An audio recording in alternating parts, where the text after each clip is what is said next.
Now let's talk about volume and voxels.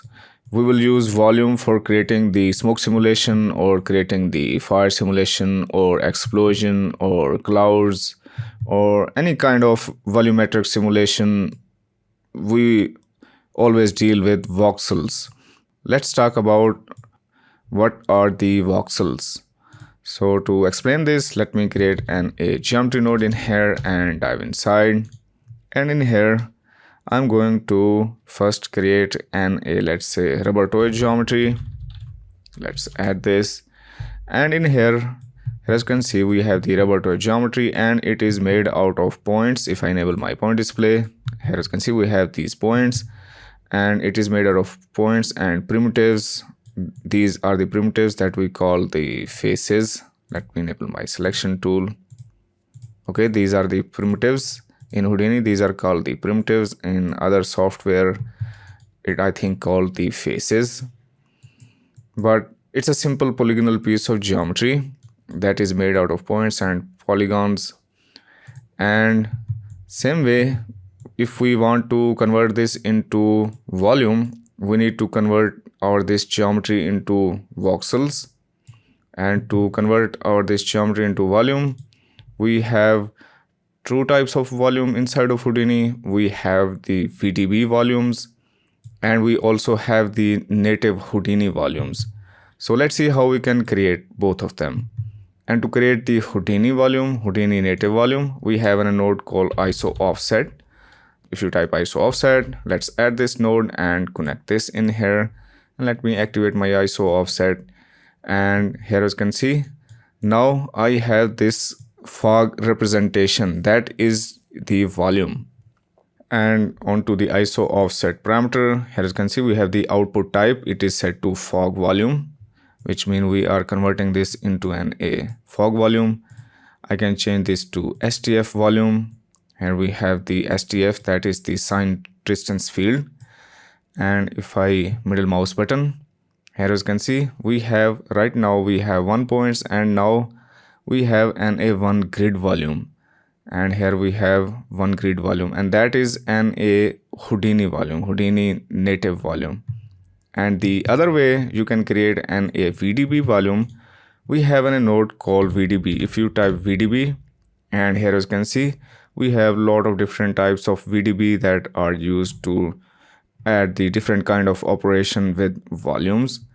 And to convert this our polygonal geometry into volumes, we have a node called VDB from polygon. VDB from polygons. Let's add this because we want to convert this polygonal piece of geometry. Our source is a polygonal and we want to convert this into volume. So let's connect this and let me activate this VDB from polygon node. And now if I enable my parameter, and same way we have a distance VDB, and that is why we have this kind of visualization. And we can also convert this to fog volume by enabling this fog VDB option. So let me enable this and let me disable this distance VDB by unchecking this. And here as you can see, we have our fog volume. And now if I press and hold the middle mouse button, and here as you can see, we have a one VDB volume. And here it is written, it is a VDB volume. And if I go into my ISO offset and press and hold the middle mouse button, it says one grid volume. It means that it is a Houdini native volume. And we will talk about what is the difference between the VDB and the Houdini native volume is. But right now, let's talk about the voxels. And here as you can see, we have a very coarse representation of our geometry. If I view this rubber toy, and here as you can see, we have that is our input geometry. And if I were to visualize this, that is the Houdini volume and the VDB volume. Let me maybe do better visualization, enable my distance VDB.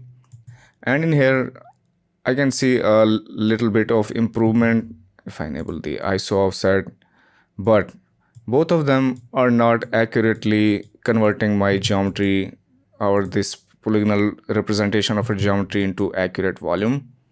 And that is because The resolution of volume is right now is very coarse, and we have a low resolution volume. We can increase the resolution of volume by decreasing the voxel size. Right now the voxel size is set to 0.1, and if I were to lower this value down, let's say, let me lower this value down to 0.03 maybe, and let's check.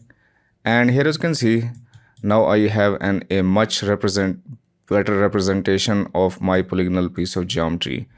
And if I want to add more of these resolution, I just need to decrease the voxel size. So maybe let's further decrease this to 0.01. And now here as you can see, I have a much high res representation of my original piece of geometry. And same way I can go into the ISO offset, and to actually increase the voxel size, we have this option under this dimension tab.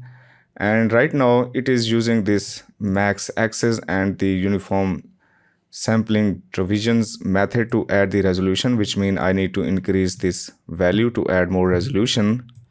Or I can change this method from max axis to by size. And now here as you can see, we have a division size, which means that in here I can say how big my voxel should be. Here as you can see, we have the value of 0.1, and in here we have the value of 0.01 voxel size.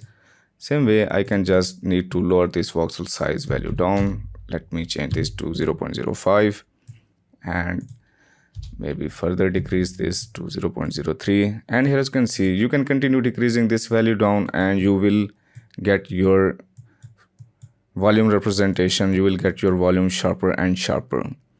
Okay, so we are keep adjusting this voxel size. Here it says division size and here it says voxel size. Both of them are same, that is the voxel and that is the voxel. But now let's understand what voxel actually is. And to explain this, let me create a grid in here and view the result of the grid. And here as you can see, we have this polygonal piece of geometry with these points. If I enable my points, and right now I have lot less point, which mean that my resolution of my grid is right now low, and I can increase the resolution by increasing the rows and columns. And here as you can see, by increasing the rows and columns, I'm adding more points, more polygons, and effectively I'm increasing the resolution of my geometry, which means if I were to add tree tail, I can. So maybe if I explain this by let me change the rows and columns to their default values.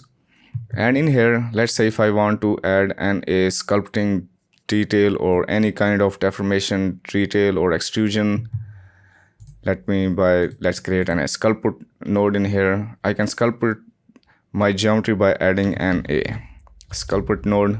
So let's add this and connect this. And right now it's throwing an error because it's expecting the input geometry. Now we have that. Let me activate this. The error is gone. And now select the node. When the node is selected, hover over to the viewport and press enter. And that will enable this manipulator. Here we have the sculpt tool manipulators. And in here, I can just draw to sculpt my geometry. And right now, I cannot see any deformation. And that is because my brush size is too low. So I can increase this brush size. Here as you can see, we have some shortcuts listed in here. So I can increase the brush radius by scrolling my mouse wheel. So let's scroll. And here we have a bigger brush size. And now let me change the camera angle. Here as you can see, I am adding the deformation.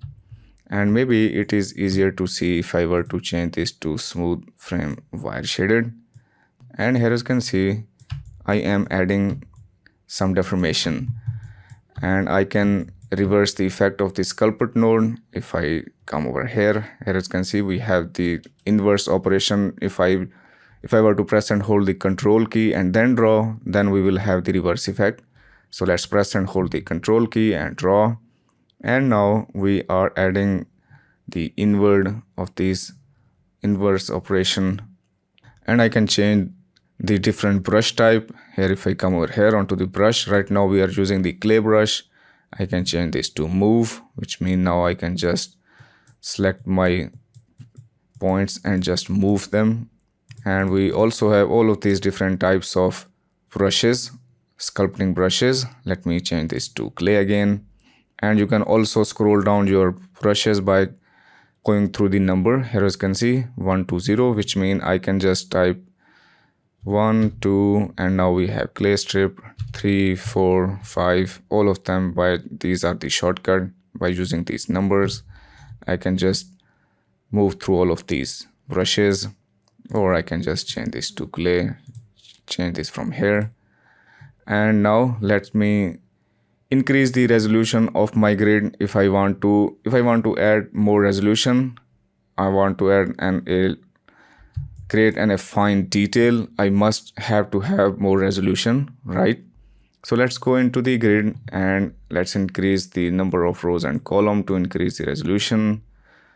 Let's go into the sculptor tool and onto the edits, and in here I can just click on this reset sculptor, and that will reset all of my operations. And let's go into the grid. Maybe let's continue increase the rows and column. So maybe let's change this to 200 by 200, and now we have a lot more points. So now let's go to the sculptor tool, and now press hover over to the viewport when the node is selected and press enter so that we have the access to the manipulator. Now I can just click and draw. Let me now change this to smooth shaded because it is harder to see with all of the wireframe. Let's change this to smooth shaded again.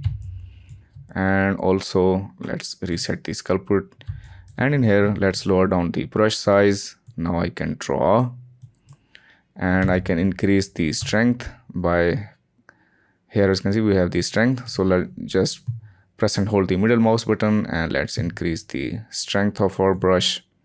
And now I can create I have more exaggerated effect of my brush. Let me reset this again and lower our brush size down. Maybe let's lower this one down to as well. And in here, let's draw maybe a smiley face. So let me lower down the brush size, and in here I'm going to draw a big face right in here. Sorry, that is not the correct circle. Let's try that again. Just click, and this time I'm keeping my mouse steady. No, that is not correct too. Okay, one last try. I'm not going to bore you guys. I just want to create a good looking smiley face. Okay, I think that is correct. Now let's create some eyes, and to create the smiley face, I think we need to create this. Now it's more like it. Now we have this smiley face. Let's add some teeth in here by just clicking and dragging this. Now I can make this smiley to be a travel smile, so which means that it is a devil that is smiling. So the devil should have these sharper teeth, and I'm going to create another sharper teeth in here. And it's still not looking like a devil, and that is because I think we need to create its pointier horns. Let me add this. Now that's more like it. Now it's starting to look like a devil, and I like it. And now if you want to smooth this, let me increase the brush size, and the smooth operation is press and hold the shift key, and draw. I can smooth out the detail. Maybe let's lower down the strength value to the value of default 0.5. Press and hold the shift key. Well, that is not a sculpting lecture, but as you know, we have increased the resolution and now we can add more detail. And same way, then these are the voxels work. So which means that by lowering down the voxel size, we are effectively adding more and more voxels in our this bounding box. If I were to, maybe you can visualize your voxel by creating an a VDB visualize tree. So let's add an a VDB visualize tree node, and that is an a VDB visualizer. So let me connect this in here, and here as you can see we have these little boxes. So these boxes are the voxels.